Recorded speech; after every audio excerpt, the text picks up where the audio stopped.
This is An American Workplace, a podcast dedicated to rewatching and discussing NBC's beloved mockumentary series, The Office.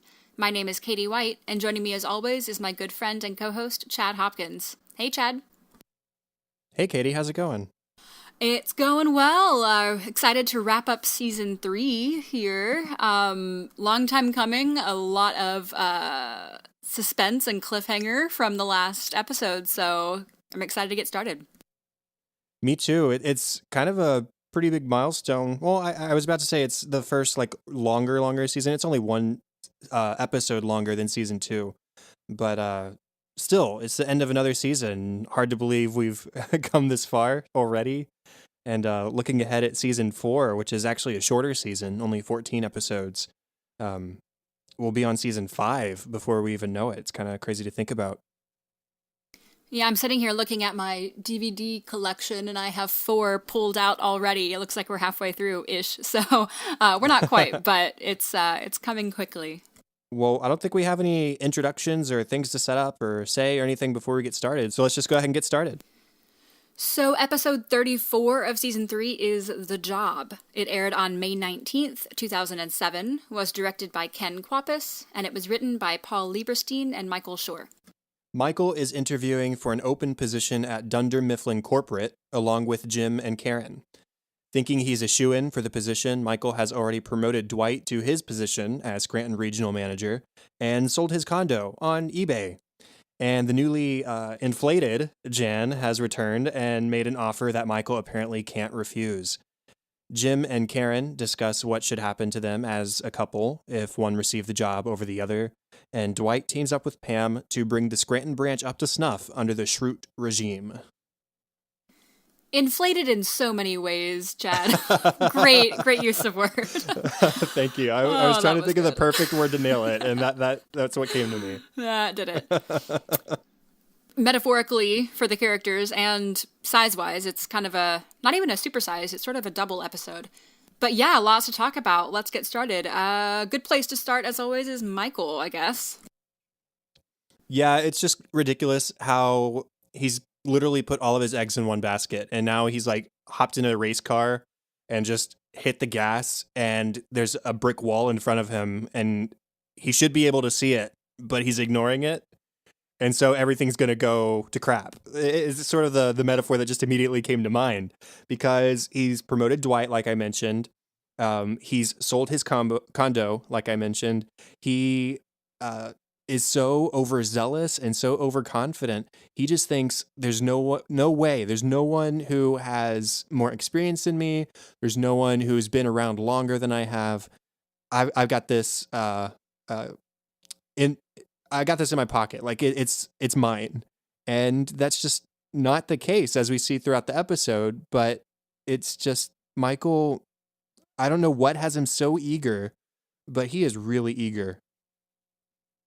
We even see in the cold open, he accidentally mistakes his day for the interview. He shows up to New York a day early and kind of turns it into a reminder to David Wallace that he's the most qualified person there. He says, just a quick question about, the application. How many people are you interviewing? Who did you put in charge of the merger? Just, what was that me? Oh, yeah, right, that was me. And he kind of tries to groom David Wallace into taking Michael for the position. And on the day of the interview, Jim and Karen, who are also there, Michael just does not take them seriously. He calls it cute that they're there applying as well. He just is so also inflated, but in a different way. He is totally sold that he's getting this job. And then Jan walks in, wanting to get back together, and Michael gathers all of the women from Women Appreciation Day, or Women Appreciation, and says, help, what do? I don't want this. I don't want to be back with her. I was miserable when I was with her. My life is a lot better, a lot happier now. What do I do to make her go away? So they give him their advice, yada, yada. They just say, under no circumstances should you be able to go back with her. Don't go with her. And so he buckles up his resolve, and he goes back next door to his office where she's waiting, and she has taken off her jacket. And lo and behold, the Cleavage Valley that lies before him. And Michael stops dead in his tracks and can't stop staring, and he becomes putty in her hands. And there's no way he's escaping from that because it's Michael. And the whole sexual side of the relationship was what drew him in to begin with. And then once they were an actual item, it's sort of what pushed him away. But now she's got bigger boobs. And remember, that was something that Michael actually complained about in Women Appreciation at the mall. Says she had sunken chesticles or something like that. And so she's fixed that. So at least that's one less con off of the Jan list, which is apparently enough for Michael. And it's a sign of maturity that he would give her a second chance and hear her out. Right. Not a sign of immaturity that the only thing standing between him and this horrible relationship is fake boobs. But they're back. And you see a little bit of the immediate regret at the end of the episode when Jan is moving in already. So they've been back together for, a day? And Jan decides that she's moving into Michael's place. And I think Michael's doing a talking head at the time, but there's the image of Jan bossing around the moving guys as she moves into Michael's place, and he is just terrified. You can just see him standing well ways away, staring at her, like, what did I do? Why am I back in this? He's already regretting it again. Well, it's funny, even in the scene where Jan is confronting David about why he would be firing her. She thinks it's completely unreasonable. She's done nothing to deserve being fired. And Michael is caught in the odd position of trying to defend both his girlfriend, newly acquired, and his company. And so he like backs Jan up at one moment and realizes, oh, that was a bad thing to say. Actually, that applies to all of us. So don't worry, David. I wasn't talking about just you. And so he backpedals a little bit, and then after they've left and he's driving them back, he's trapped in the car with this crazy woman. There's this single take of Jan like panicking and then saying it's all okay. And all of a sudden she bursts into tears and does this like high-pitched wailing, and then everything's okay again. It is the definition of bipolar that is happening to Jan right now. And Michael is literally along for the ride and has no way out. They mentioned in the commentary, I cannot remember who it was, but I think it was Jenna Fisher that said, Jen is the kind of person that doesn't hold herself responsible for her actions. Everything that she does is something else's fault. It's someone else's fault. And that little breakdown that she had in Michael's car was because of her painkillers, right, from her surgery. It wasn't because she's emotionally unstable. It's just someone else's fault. And we all know somebody like that. And it's just the worst. Like, just take your actions at face value. You did this. You caused people to feel this way. And she just can't own up to her own actions and emotions. Well, when she does confront David Wallace, she says, how do you get off? How do you justify this? And he starts listing, well, you've been completely erratic over the last 2 years that I've known you.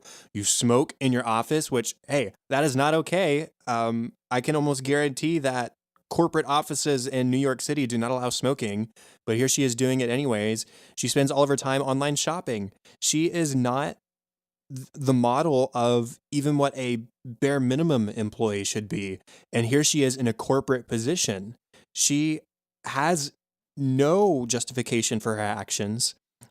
Mental instability or not, you take care of that. You take time off, you take a breather, you do what you need to do. But instead, she throws it in everybody else's face and says, hey, was it because of these boobs I'm wearing right now? And David says, well, no, it's not because of that. This is something that has been going on for a while. Yeah, she really just can't, again, own up to her actions and understand that it was her personality and her work ethic that put her in this position, not her boobs. And I do feel for Michael at this point. I mean, he went into this job interview not knowing it was for Jan's job. And I can imagine that that's a really awkward position to be in, knowing that, okay, I really want this job, but that it would be her job and she's going to get fired anyway, so is it okay to take it? Is it not? He doesn't handle it great, but he doesn't. I mean, for Michael, it's probably just about as well as he could have handled that situation, I have to say. He misunderstands it first and says, "Oh, you mean we're going to tag team it?" No, that's not how that works, Michael. You're not going to tag team this position with your girlfriend. Um, but even so, I do feel bad aside from the Jan situation. He's so on fire for this job and is so eager to have this job. But even in the interview himself, he displays how unfit he is for it. David asks him, "What are some ideas you have for the company?" And he says, "Well, I thought about changing the name and we could call it Great Paper or something like that." One, that's a completely non-creative title. You could come up with something better than that. But also, that's not what he was asking. He was asking for like concrete business ideas, the thing you are going to be doing in this position. And Michael's mind just isn't working that way. He's not prepared for something like this. He's used to doing what he does at Dunder Mifflin Scranton passively at the moment and sort of riding the coattails of his employees in a lot of respects.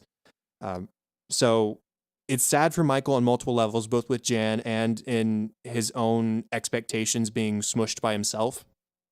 But then I do sort of admire how David tells him, "No, we're going in a different direction. We're going to pick somebody else for the job." And Michael says, "You know what?" He sort of tears up for a second, it looks like. But, it's okay. It's good, actually, because it's not being a good boyfriend if you take your girlfriend's old job, right? So I would like to respectfully withdraw my name from consideration. Do you accept? Yes, I accept. Thank you. And it's Michael trying to take control of the situation that he completely lost control of. Yeah, like I said, just about as good as we can expect from Michael in such an awkward situation. He, when all is said and done, I think handles it pretty well. I mean, he's got a good gig in Scranton. He likes the people he works with. He's the manager. It could be a lot worse. And he's happy there, and he's happy in Scranton. His life is in Scranton. And frankly, I cannot imagine Michael Scott in New York City. No. But it's right. He needs to be in Scranton. And I think he recognizes that for now, this is what he needs. Yeah, for now, I do think it is a little bit bittersweet for him, because when he comes back, he does the whole I'm back for good," this really terrible Terminator impersonation that he doesn't even attribute to the Terminator. He has a sort of bittersweetness to him where he says, "I'm here forever. I'm never, ever, ever going anywhere again." And it's like, wow, there went all your career aspirations that you had 3 hours ago.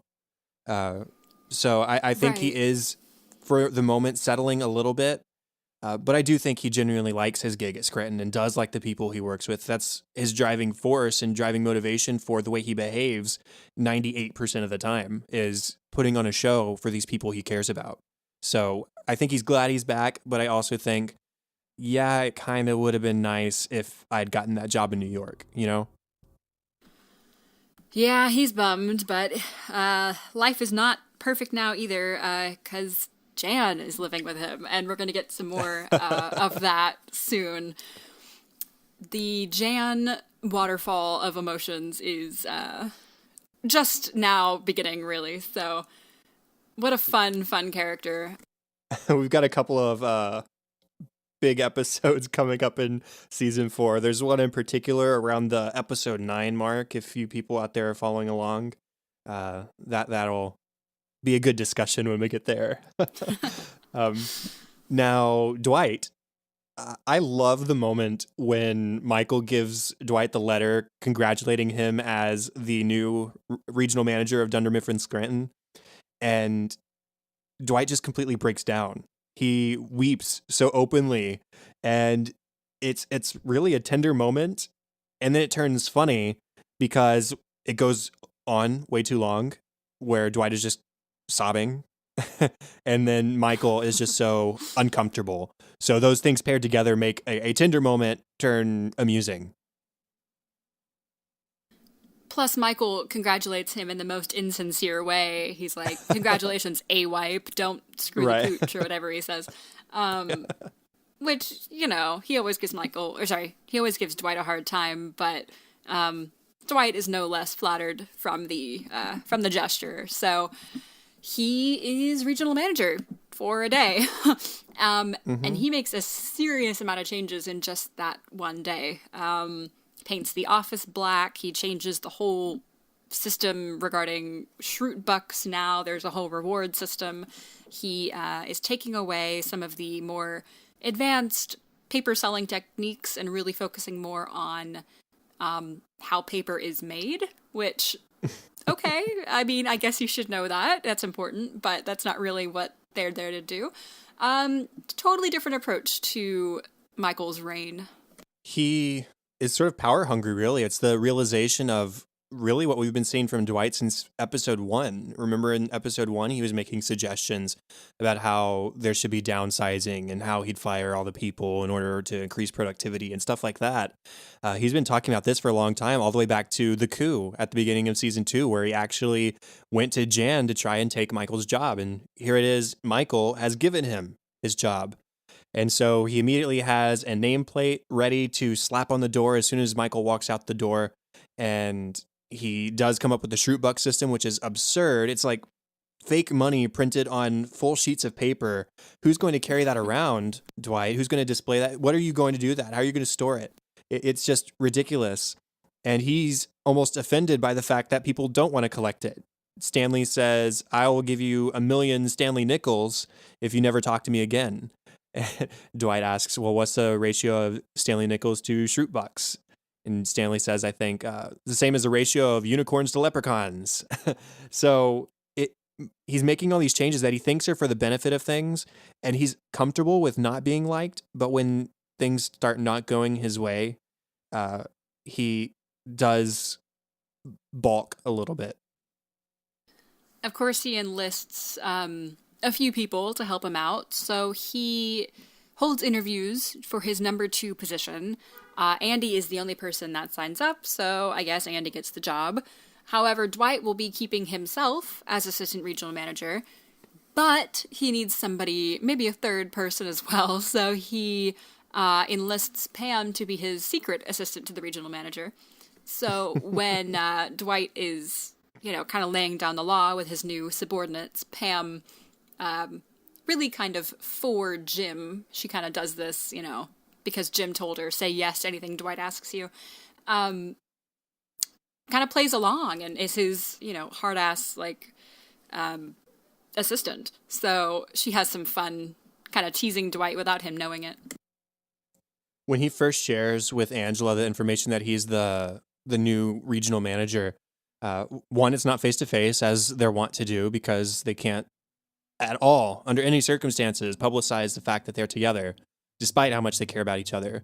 But she's very visibly excited that he got this position, and after he's walked away, she sort of mutters to herself, "Goodbye, Kelly Kapoor," as if she's going to all of a sudden rise as his governess or something and force her whim on others as soon as he's assumed the position of regional manager properly. It's like she sees this power that she suddenly has over everybody. And I guess Kelly Kapoor is first on her chop list. I did think it was interesting how I've always seen Dwight as such a loyal friend to Michael, but as soon as Michael's gone, all that loyalty kind of seems to be gone too. Now his loyalty is to the company, which Dwight was always loyal to the company. I get that. But there was also a huge amount of respect for Michael. And all of that seemed to kind of go away as soon as Michael was gone, which really shocked me. I think Dwight admires Michael because he's in a position of authority over him. But I think he also realizes Michael's limitations and faults and lack of abilities in certain areas, which is what happened in the coup. Is he said, I love Michael and I'm respectful to him and I'm loyal to him to a point, but our jobs are at stake because that was coming up on the merger and they knew that one of the branches was going to be closing soon. And so he thought he would do a better job than Michael and ultimately save the branch. And that was his motivator then.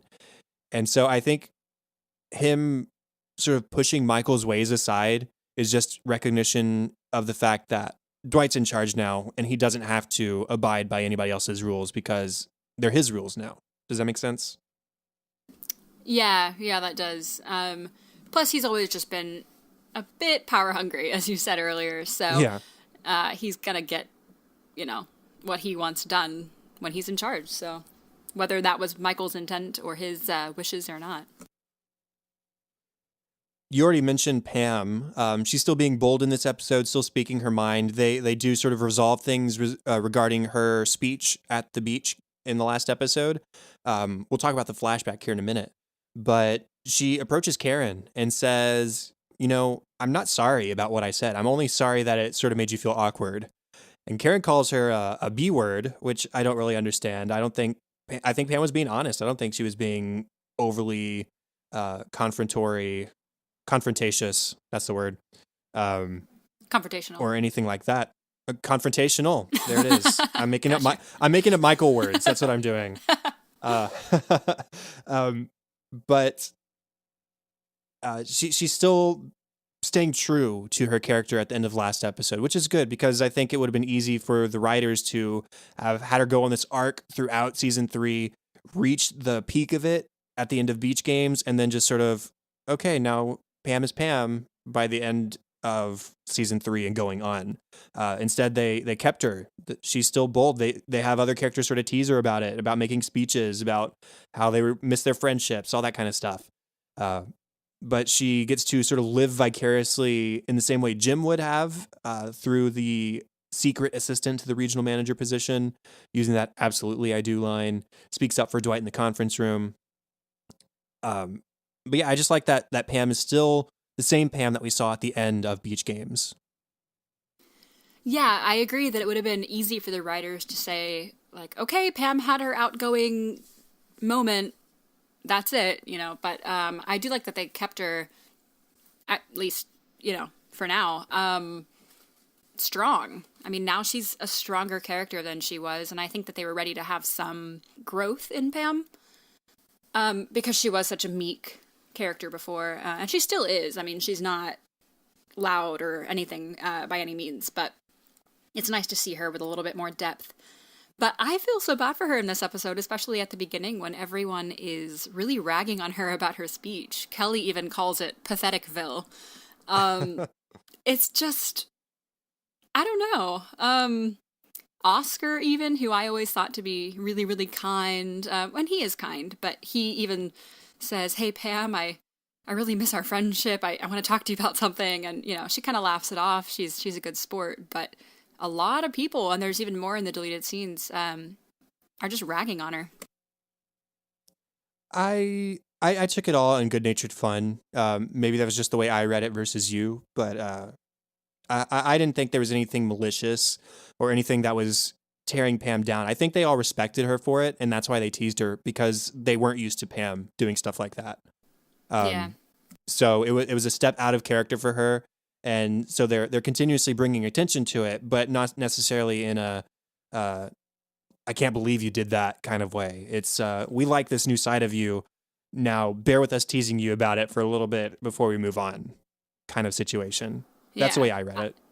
I'm hoping so, because I'm trying to imagine if I was in a situation where a coworker or a friend of mine publicly, I mean, she didn't declare love for Jim, but, made a big enough statement of her feelings about him that it could be hurtful, I guess, if they teased her too much or in the wrong way, but she seems to take it all in good stride. She's laughing it off pretty good-naturedly, so the right people were teasing her about it, I guess. I mean, if Dwight had done it, for instance, that would have probably not gone over so well, or Michael, but her friends are teasing her, so it's more okay. Our other two characters we haven't really talked much about yet. We have Jim and Karen. What this episode highlighted for me is that Karen continues to make their relationship more selfish.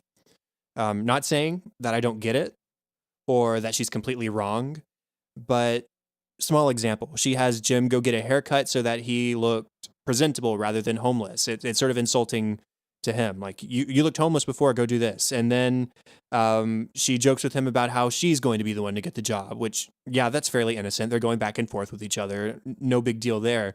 But here's the whammy of this episode. She forces Jim, essentially, to choose between her or his friendship with Pam. She says, listen, what's going to happen if one of us gets this job? If you got the job, I would move here with you.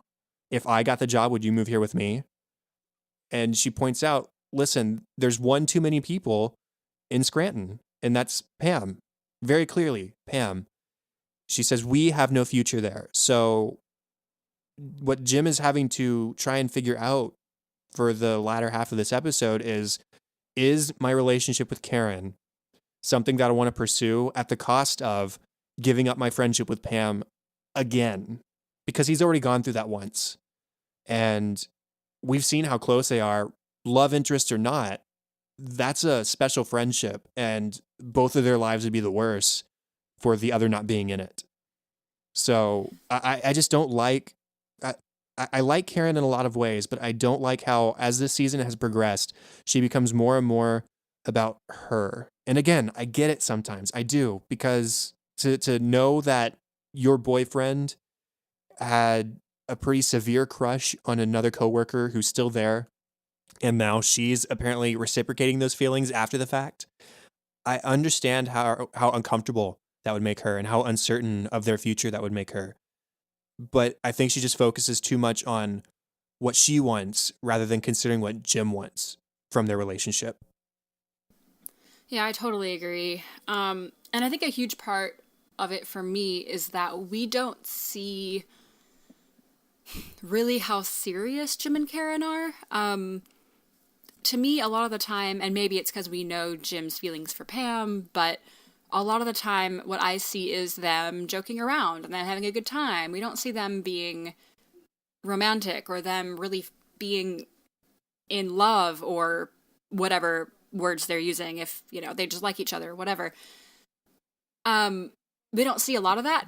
Presumably it is there. I mean, they've been together for quite a while now, but we don't see a lot of that. And I don't know, moving to a different state for somebody is such a huge deal. I mean, let's say Karen got the job. So now Jim would need to find a job, presumably out of Dunder Mifflin, because he didn't get the corporate job. So now, I mean, he has to do a whole change of job, maybe career. That's just a huge sacrifice. And it's nice and it's wonderful that she would do that for him. But I feel like there was a better way to do that. And if they are more serious than it's made clear to the audience, then okay, I'm being unfair. But we don't see how serious they are, which has always kind of bothered me, that if they're not that serious, that is such a huge thing to ask of somebody. I really think it's that scene where she does ask him to, well, makes him choose one way or the other, that the scales sort of seem to tip for Jim in Pam's favor. Obviously, we don't see it there, but in retrospect, I think that's the scene that really did it. But then at corporate, when Karen has already had her interview, Jim is waiting in the waiting area to go have his interview, and she's waiting with him. But then he says, you don't have to wait here for me. It's okay. Which is the thing you say to somebody, but you kind of still hope they stay, I mean, they're in a relationship and they just talked about moving in with each other. But she just takes him up on his offer and says, oh, good. I have friends here and they want to hang out. So just call me when you're done and we'll meet up later. And so instead of staying to support her boyfriend, who she's so keen on staying with, and leaving Pam behind for, she just goes. And that also emphasizes the fact that she has a life here already. Remember, she almost didn't leave Stamford because it was relatively close to New York after all, and she could have just gotten a job here instead of going to Scranton, but she decided to follow Jim. So she has people here that she already knows. Jim would have to start over, which is sort of what Karen did in going to Scranton anyway. So it'd be echoing that. But we saw how unhappy that has made Karen so far. Why make Jim go through that too? And again, selfish, she just leaves him behind. Why can't you stay and be supportive just like he was there to be supportive of you? Waiting for his interview or not, he was still there. Right. I'm trying to imagine if the scales or if the tables were turned and Jim's interview was first, he would absolutely wait around for Karen. If Jim left in the middle of that scene, we would all be like, Jim, what the heck? Like, that's so rude. But he doesn't, and I don't think he would if he was in that situation. And Karen chooses to. No, that'd be a betrayal of Jim's character. Yeah, absolutely. That's totally out of character for him. So, and I get it. I mean, I think he's probably fine with Karen leaving, but it would be a really nice gesture for her to stay. Right, especially since they have this sort of fake competition going on between the two of them over who's going to get the job and who's not. And we'll talk about who gets the job in a minute. But we've got the biggest moment of the series so far to talk about first. And it's also one of the best moments of season 3, one of the happiest moments of the whole show so far, arguably of the whole show, where we think everything's wrapped up. And Pam has this voiceover, and she's talking about, things between Jim and I just never worked out. We were into each other at the wrong times. I turned him down. He turned me down. We just got the timing wrong, and things didn't work out, and that's okay. We're going to be okay. And I hope he gets the job, and so on, so forth. And then, boom, Jim walks in. Hey, Pam, are you free for dinner tonight? Yes. All right, then it's a date. And he says, date. And so it's pretty clear to us that Jim has made his decision. And that is so satisfying that Pam was, she had resolved, or she had made peace with the fact that her and Jim were just not going to be a thing anymore. It's over. We both tried. We both failed. It's okay. Life goes on. Other fish in the sea, whatever sort of crap. And then he walks in right as she's sort of accepting that, and the table flips, and she gives the biggest, most genuine Pam smile, and she was so excited, and she says, "Oh, I'm sorry, what was the question?" And it's such a satisfying moment and a fantastic way to wrap up this season. I love that it was something so easy and subtle. It wasn't some big, huge, romantic scene with flowers and doves. It was just, them. I don't know how to really put that, but it was such a small moment that meant so much, if that makes sense. It was one asking the other for personal time spent together, which has happened before, but previously they turned it down. And so this time, this is the first time they've been able to say yes, and both of them have been able to say yes. And that's the big step for them, is that their schedules are in sync for the first time. And that's awesome. It's a date. He made that very clear. It's a date. Wasn't, hey, let's go get dinner. And, there's always that, like, oh, is this a date? Is it not a date? Are we friends? Are we not friends? No, he made it clear, this is a date. Which, props to Jim, because not a lot of guys do that. Not a lot of guys are like, this is a date. I am taking you out. They leave it kind of open-ended, but he makes it clear to her, I'm taking you out on a date, which she's almost crying. I mean, there's tears in her eyes. She's very, very happy. And just as she was about to kind of close that door, and I think had she closed that door, it might not have opened again. I don't know. Maybe I'm wrong. It may have, but I think she was finally ready to kind of, send that, I don't know what the metaphor I'm going to use here is, but to kind of close that door. Yeah. Well, I mean, just think about Pam's journey in particular this season. This season, a lot of crap happened to Pam. She started off and the wedding is off. Jim is gone. Her best friend is gone. There's no communication between the two of them for a long time. And she's dealing with being single again for the first time in years. And then Jim comes back into her life, except he's with another girl. Their friendship's not the same anymore, so that's rough. She eventually gets back with Roy, and then that whole situation happens. He almost kills Jim. He's fired. They break up again. She's single again, and she's been sort of pursuing Jim in a certain respect, uh, letting him know that she has interest at least, and was turned down again. And so she's been on this roller coaster of ups and downs throughout this entire season. And finally, it ends on, I don't know, with the roller coaster analogy, if it's better to say it ends on a high or it ends on a low. I would think low because it's the end of the ride, but I don't know. I'll let you figure out that metaphor on your own or analogy. We'll figure out something. Yeah. But yeah, it's just great that Pam's arc for this season ends positively. We never really answered who does get the job. Total curveball, total shot in the dark. It is not at all who you would expect. It is Ryan Howard, the temp. So we know that Ryan has been going to business school, night school, I guess, outside of the office, and got his MBA. And that, I guess, is what put him over the top. David Wallace, in their phone call, says, it'll be nice to have another MBA around here. Really excited to have you. Ryan accepts the job, hangs up the phone, and breaks up with Kelly, and that's the episode. That's the season. He gets the last, actually, she gets the last word. He gets the last really just excited, evil look at the camera. He is moving on up. He is no longer the temp. He is Michael's boss now.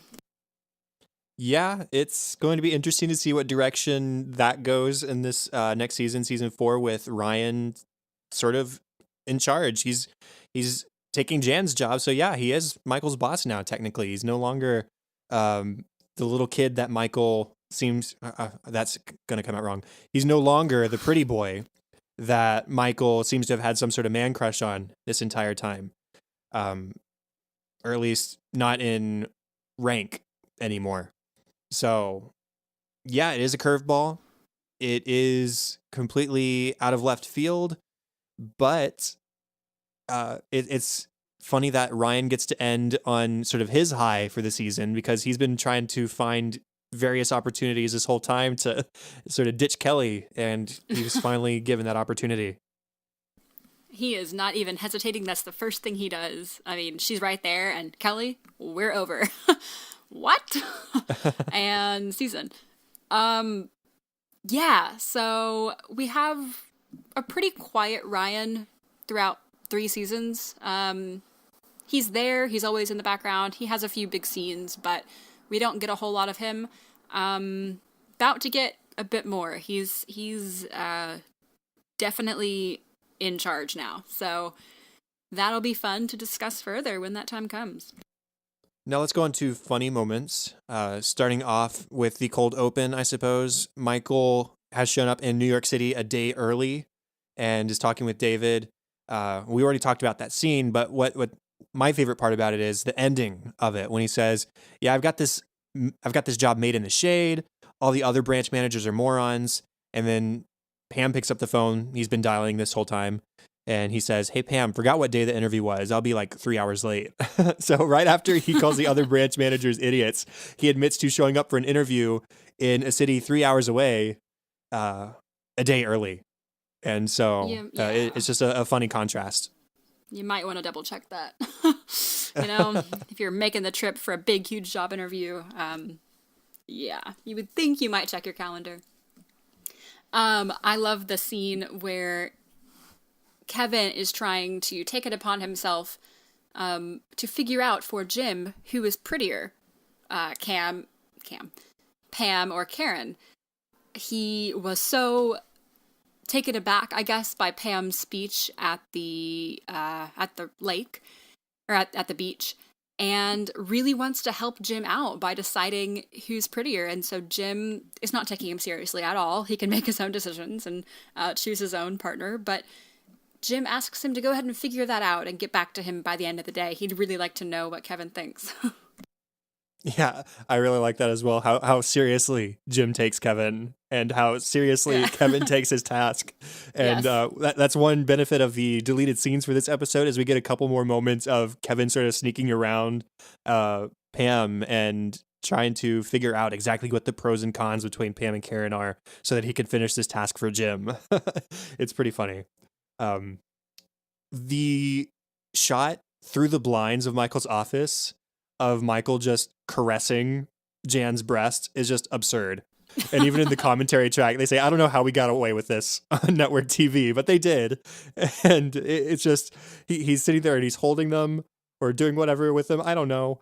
And then he drops them and he says, hold on, let me check one more thing. And he just grabs them again.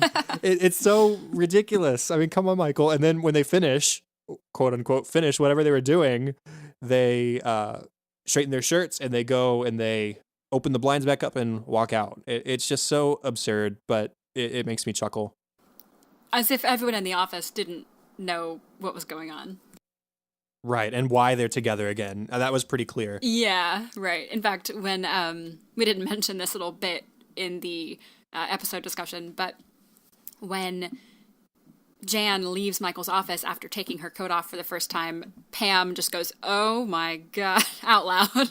And Jim turns around and Pam is just kind of mimicking how, an exaggerated version of how large Jan's boobs are now. And they kind of have a bond over that. And then Karen sees that they're joking around and kind of steals back Jim's attention and kind of diverts his gaze back to Karen and away from Pam, very intentionally on Karen's part, but a funny moment followed immediately by a more dramatic one. So that was nicely done.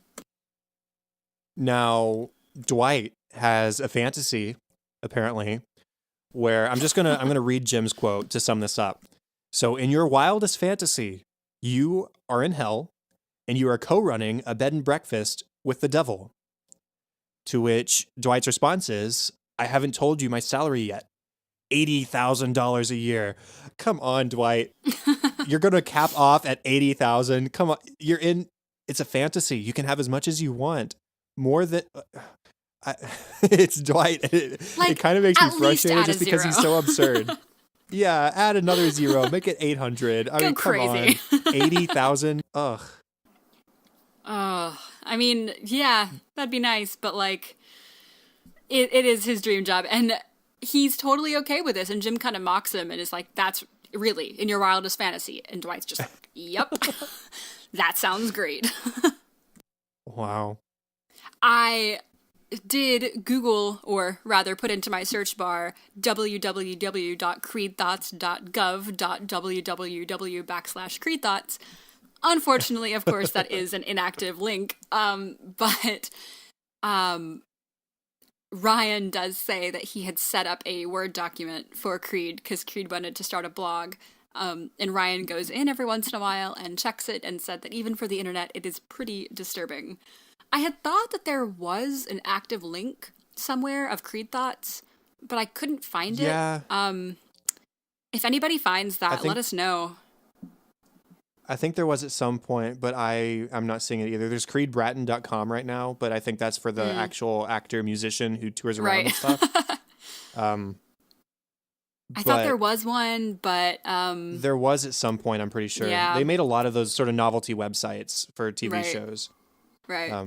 Which was kind of fun. It posted some of his, crazier blog posts and things, but unfortunately, yeah, no longer an active link, but fun to talk about anyway.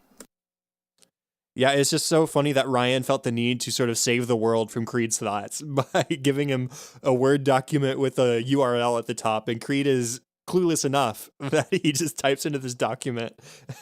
It's so funny. I love how Andy has this sort of interview with Dwight, and by all accounts, he completely fails at it. Like, he's clearly not giving the answers to Dwight that Dwight wants. But he does it in the Andy way that exudes confidence no matter what, And he has this talking head in the middle of it that says, I have one thing no one else has, my brain, which I use to my advantage. when advantageous, implying that sometimes it's not advantageous, so he doesn't use his brain at those times. It's That's silly. evident. Yeah. I love, and it's a really hidden line. It's in the middle of Jim's interview with David Wallace, which is going very, very well, by the way. He seems like a shoo-in, but David is asking him to fill out some paperwork or whatever for the job and or for the interview, and David says, "So sorry about this, and our stupid HR guy Kendall, I hate him so much. He's the only guy here that you wouldn't like." And I love that because even David hates his HR guy. It's like every manager of an office just hates their HR guy, just like Michael hates Toby. I liked the consistency there. Yeah, it is funny. It's just like the boss's job to hate the HR guy. Now, talking deleted scenes, there's quite a few of them. I probably won't list all of mine, but there's one that it starts off with Michael saying goodbyes and taking pictures, and Toby walks in on a shot of Phyllis and Stanley. Michael says, "You ruined it." And he says, "I'm inspired by Pam's speech at the beach to be honest and to say something that I've never said before." And you think for a split second, maybe Michael's going to say something kind, but instead he just flat out says, "I hate your guts." And Toby says, I know. It's Michael he takes the opportunity and he finally tells Toby exactly what he's been feeling all this time, as if we couldn't tell. Right, yeah. I love that after Michael gives Dwight the new job, he's now manager, Michael asks Dwight not to change anything in his office for 1 month to allow the staff to grieve Michael's absence. First of all, they don't spend a whole lot of time in Michael's office, but second of all, no, they're not going to grieve you, and it's not your call anymore. Just a very Michael thing to say. And Michael also, in his circle of goodbyes, comes around to accounting, and he's trying to compliment them on the three of them working so well together, and just completely botches any kind of appropriate metaphors. He says, you're like a 3-wheeled unicycle. I'll let you figure that one out. Like a string quartet. Again, I'll let you out there figure that out and what's wrong with it. He says, you're like 3 finely tuned engines in the same car, or a tri-tip steak, or a Three Amigos fan club with a lot of members in it. I don't know what Michael was trying to touch on here, but all of them missed the mark, and it's hysterical. There was one I found particularly funny. Michael is apartment hunting in New York online, and he finds an apartment in Jamaica, Queens. Jamaica is a neighborhood of the borough of Queens in New York City. And first of all, Jamaica is not, apologies to anybody living in Jamaica, Queens, if you're listening, but it's not a super great place to live, in my opinion. Not very safe, just one of those places. And it's in the very, very last stop of the transit system, which is notoriously not a great place to live just because you're so far away. And where Queens is located, it's just far from Manhattan, and he's looking at this apartment like it's a great deal, and he's so excited to live on the last stop, and no, Michael, don't do it. It's a horrible deal. So a little laugh on my end. Yeah, and it's just being at the end of the subway just sounds like the worst to me. Always knowing that no matter what, I'm the last stop of the night or the last stop of the train. It's no, thank you. Kind of empties out, and you're alone on a train with maybe you and the drunk guy. It's just well, and then likewise starting off in the morning, where you are the very first stop, and you have to go through all the other stops in order to get where you're trying to go. Right. Michael thinks of it as a convenience. He says, even if I fall asleep, I end up home. Okay. Which, I mean, I've had that thought, but it's still not the most glamorous place to be. No. There's more expanded Dwight and Andy interview shenanigans. There's also an extended Dwight Pam convo where after she leaves, the secret assistant to the regional manager appointment, uh, he calls Angela and says, "Hey, keep an eye on Pam." She says, "Done." And we see her sort of slowly raise her head over the partition surrounded or between their desks. It's just a silly little moment where she like turns ninja mode and all of a sudden is peeking over the desk. Maybe the last one for me, Dwight in a Talking Head interview is talking about how he is kind of sad as manager now because he can't pal around with his now subordinates the way that he used to pal around with his colleagues. Because what we know about Dwight is that he's just a good old time in the office. He pals around with everybody. So yeah, he'll really miss joking around with his colleagues. Creed counterfeits a whole bunch of Shroot bucks and demands cash from Dwight. And Dwight says, "No, that's ridiculous." And Creed says, "Well, if you don't give me what I want, I'm going to flood the market with these babies and it'll make them worthless." And I thought to myself, put in parentheses, more than they already are. Right. But it's just silly that Creed would even come to the thought of photocopying or counterfeiting these. And in fact, while he's photocopying them, he is standing in front of the door and he blocks the door while Phyllis is trying to come in and just holds it there and pretends she's not there. And we also did get a commentary this episode. A lot of it was, end of season nostalgia. So there was just a lot of actors laughing at the episode. But there were some good notes as well. The flashback of Jim and Pam, which we didn't really dive a whole lot into in the discussion, which we can do here if we like, was supposed to be the cold open, but it fit really nicely towards the end of the episode where they put it. And I agree, it fits really nicely, kind of leading up to this closed door or open door for Jim and Pam. Yeah, a nice nostalgic place where they put it. Yeah, just real briefly on that scene. I like that it gave Jim a chance to reconcile what happened between them as well. She laid it all out there at the campfire and said, this is why I ended my wedding. It was because of you, and I miss you. I miss our friendship. It really sucks that we're not as close as we used to be. And honestly, I wish we could be more, but you're with Karen and that's okay. And so Jim gets the chance to sort of reciprocate and say, I left initially because I wanted to be not here.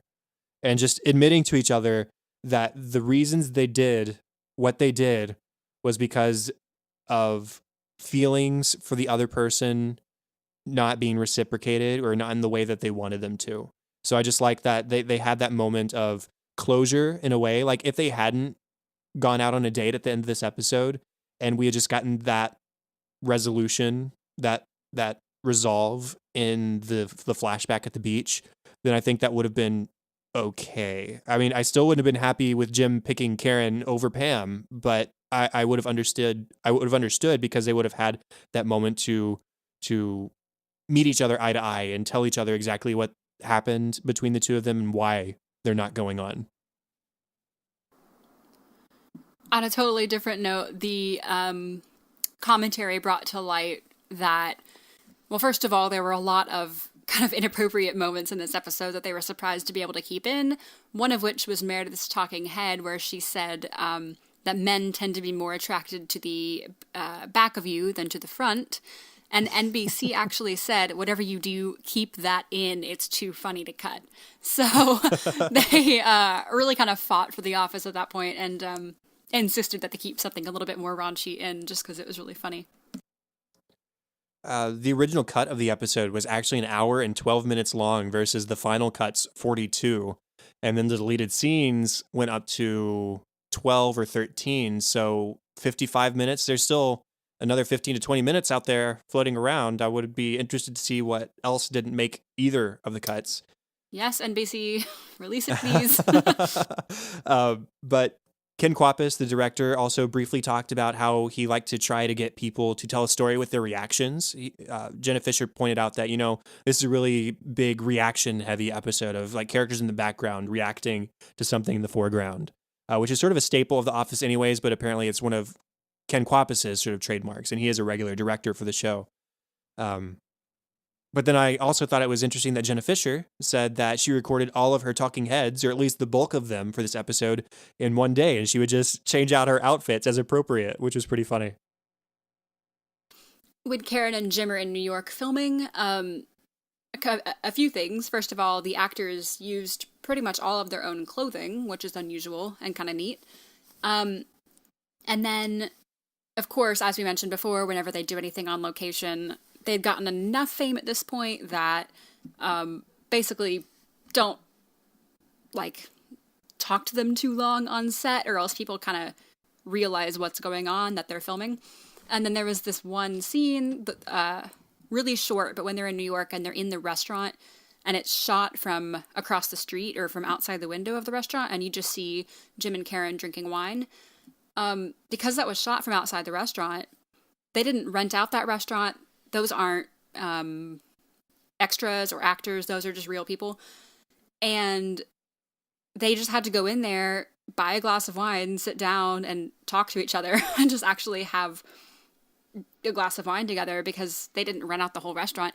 And there was this drunk guy next to them just bugging them. What are you guys doing? What are you guys doing? And John Krasinski said, hey man, we're actually doing a scene right now. Thanks. And the guy just gave him a hard time, like, oh, you're in a scene. You guys are so fancy. And he would not leave them alone.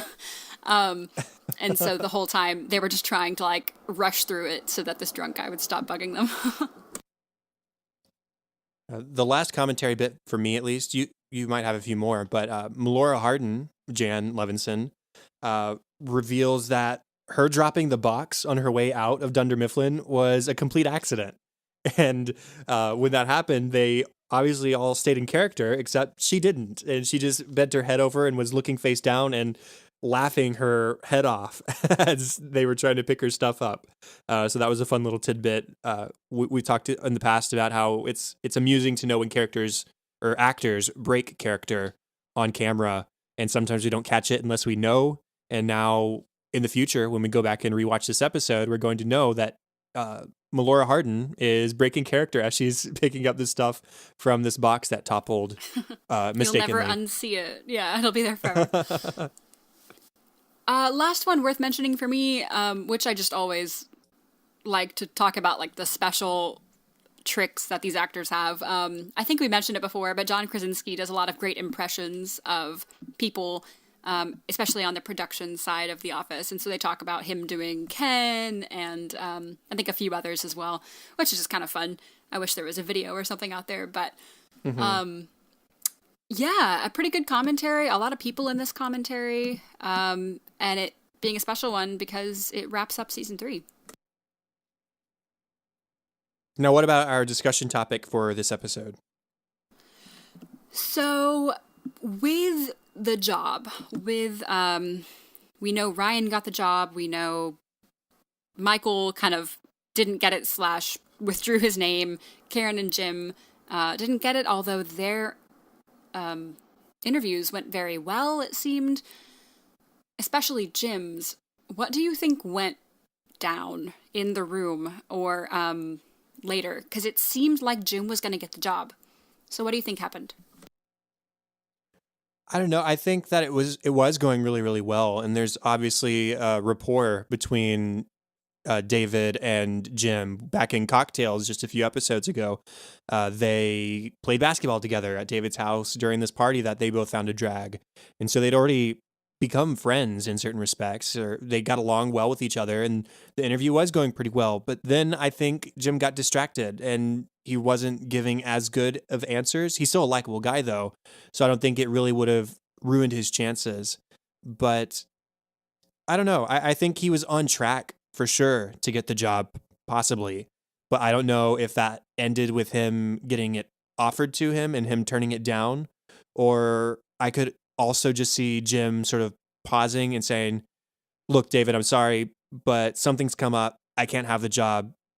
I'll talk to you some other time, and just sort of leaving because he felt this eagerness to go chase down Pam. Because something we didn't mention earlier, um, in that scene where he is actually interviewing David, he has this note on his sales reports that Pam left him because she made the copies, and attached to the note from Pam is a gold medal from Office Olympics back in season 2.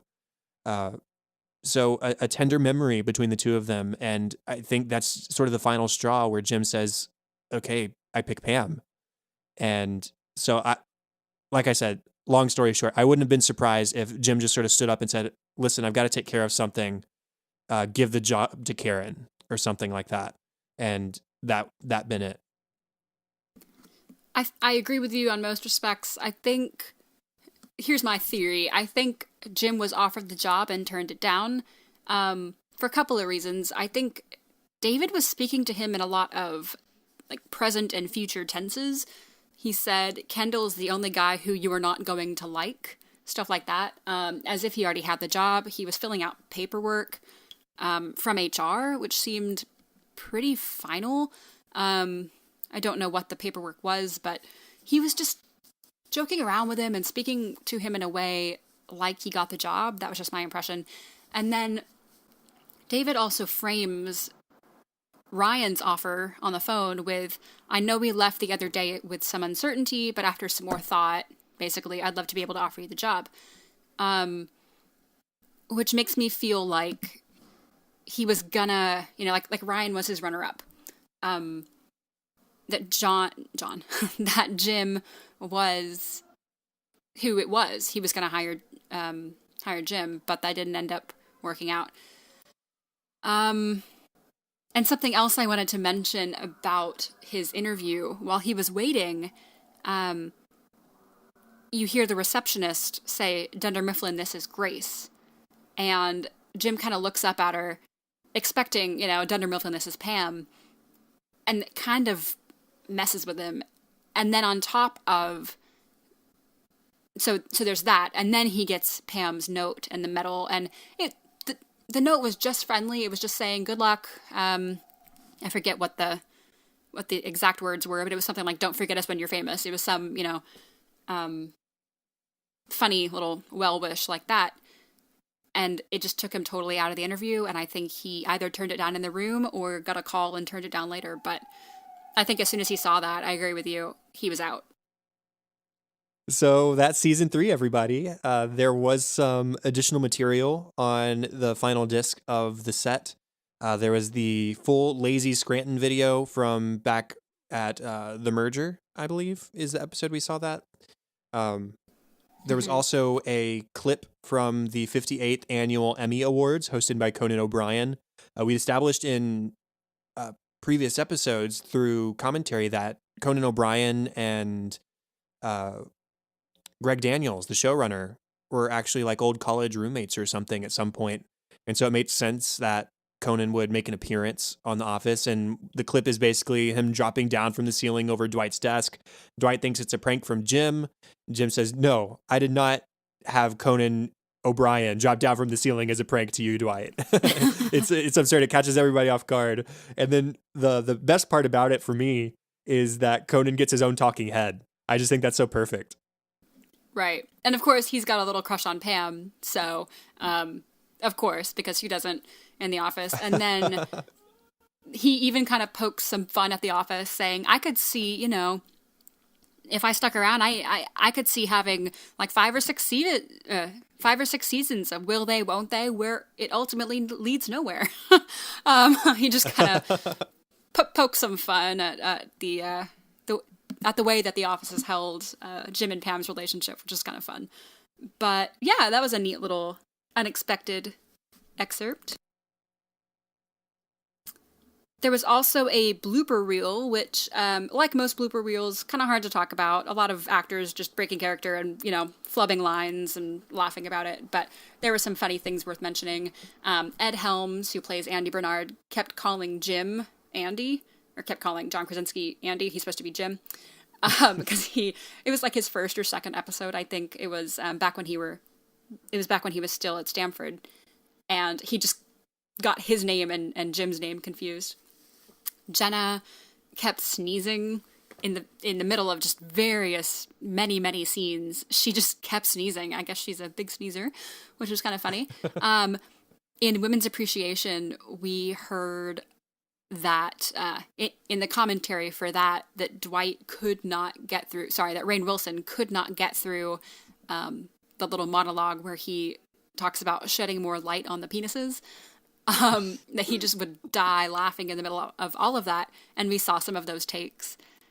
We also do see Steve Carell escape from the straitjacket. Several episodes back, Michael was in a straitjacket trying to perform that magic trick, and Steve, it looks like he kind of accidentally got out of it, which was kind of fun. So that was I think the last scene on the blooper reel. So it was a good one. If you have access to it, watch it. It was pretty funny. Now, to sort of cap off our episode and to cap off the season, we thought we'd do something fun, and we haven't consulted with each other on this, but listener Brandon Licka, forgive me for not knowing exactly how to pronounce your last name, but he emailed us a week or two ago saying, hey, it would be cool if you maybe ranked your top 5 episodes of the season.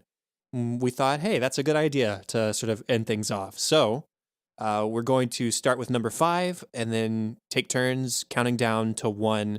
Say our favorite episode, maybe something short about it if you feel the need. But yeah, so starting off number 5, what's your 5th favorite episode for you, Katie? This was so difficult. I like them all. I like season 3 a lot. But I think up there, number 5 for me, I put Diwali. Okay. What about you? What did you put? I put The Job. This episode we talked about today, I mean, it's hard to not put it in my top 5 purely because of that Pam moment at the end, the Pam and Jim moment. But right. The rest of it, for starters, I don't rank things very often. It's just not something I do. Right. So it was difficult for me to come up with anything. But I'm fairly confident with my others. So I guess moving on, number 4, what did you put?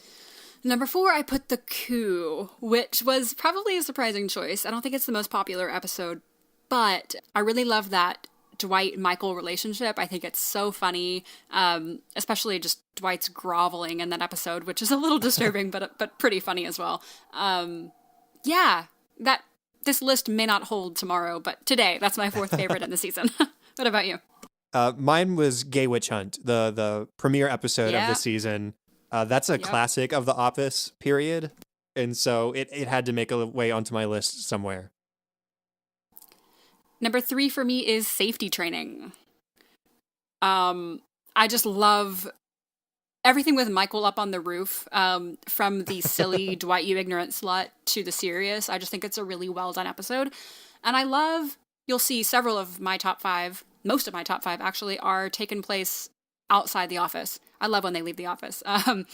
So yeah, I mean, technically they're still at the office, but he's on the roof now, so it's not. But right. Yeah, just a good one for me. What about you? I put Beach Games as number 3. Again, largely for the Pam moment at the end. I care about the characters a lot, and so when one of the characters is featured in a major way for me, that brings the episode pretty high up. So Beach Games for me, number 3. I would agree with you exactly, because my number 2 is The Job, for the same reason you listed for The Job for you. Big episode for everyone. I think a lot of turnover happens in this episode. I think all of our major characters really get a huge moment, and for that reason, I love this episode. Mine, I put The Coup, so that made my list as well. Yeah, okay, cool. I just can't get past the Crentis the dentist scene. Maybe that's why he became a dentist. But it's just a funny episode. I love Dwight trying to take over, and Michael just really putting him in his place at the end and really playing manager like he does so rarely by the end of that episode. All right, my number 1. Looks like we have 3 of the same. I have Beach Games for number 1. Great episode. And again, yeah, it's mostly Pam in that episode. And I think Michael is really, really funny in that episode, but it's all about Pam. I chose Initiation, which I think might be an out there Oh, choice. okay, But you've yeah. got the whole fun storyline between Dwight and Ryan trying to forge a friendship, and Ryan trying to learn from Dwight, and it's just going so much different than he expected it to be, but he shouldn't have expected it to be any different than the way it turned out. And then again, character moments. This is the episode where Pam and Jim got in contact with each other for the first time, I believe. Yeah. Where they had that long phone conversation at the end. And so that was really the deciding factor for me was uh, having those two characters who have been sort of suffering separate from each other, finally getting contact with each other, talk for several hours, and just fall right back into stride of their friendship, only for it to end sort of awkwardly. But it was nice. That was also Pretzel Day. So, I mean, who doesn't Oh, love Pretzel yeah. Day? That's three strong things right there. Yeah, it's a good one. I think that might have been on my list, except for how the end of Jim and Pam's conversation ends. Yeah. Really, oh, it kills it for me. Oh, I understand, but the highs are they're the pretty highs are high. there. Yeah. Yeah, including Michael Sugar high. Yes. Also, yes, very high. And the lows are low. It's just an all-over episode. Yeah. Well, that brings us to the end of our official 28th episode of An American Workplace and to the end of season 3. You can contact us at facebook.com/workplacepod or on Twitter at workplacepod. You can rate, review, and subscribe on iTunes if you please. That would be really appreciated. Helps us get some more visibility on iTunes. And you can email feedback and ideas to workplacepod@gmail.com. You can find me on Twitter at KTLady623 or at facebook.com/katie.white. And the best place to find me is at Chadadada on Twitter. That is CHADADADA. Also, facebook.com/chad.hopkins. And don't forget, there's my other show, Cinescope, where we talk about the movies we love and why we love them. And also Cinescope Today, which is a newly launched spinoff, new episode of that coming soon, where we talk about recent releases in theaters a little bit more often. And you can find both of those at anywhere you can find podcasts, and also the website, thecinescopepodcast.com. Show notes and all contact information can be found at workplacepodcast.com. That's all for this week. Thank you so much for joining us to watch one of our favorite shows, The Office, here on episode 28 of An American Workplace. Be sure to join us in episode 29 for our discussion on the first 2 episodes of season 4, Fun Run and Dunder Mifflin Infinity. Goodbye.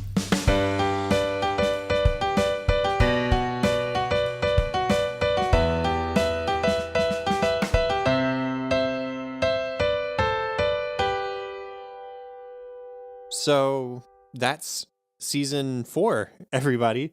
There were some additional material. Huh? Oh, duh. So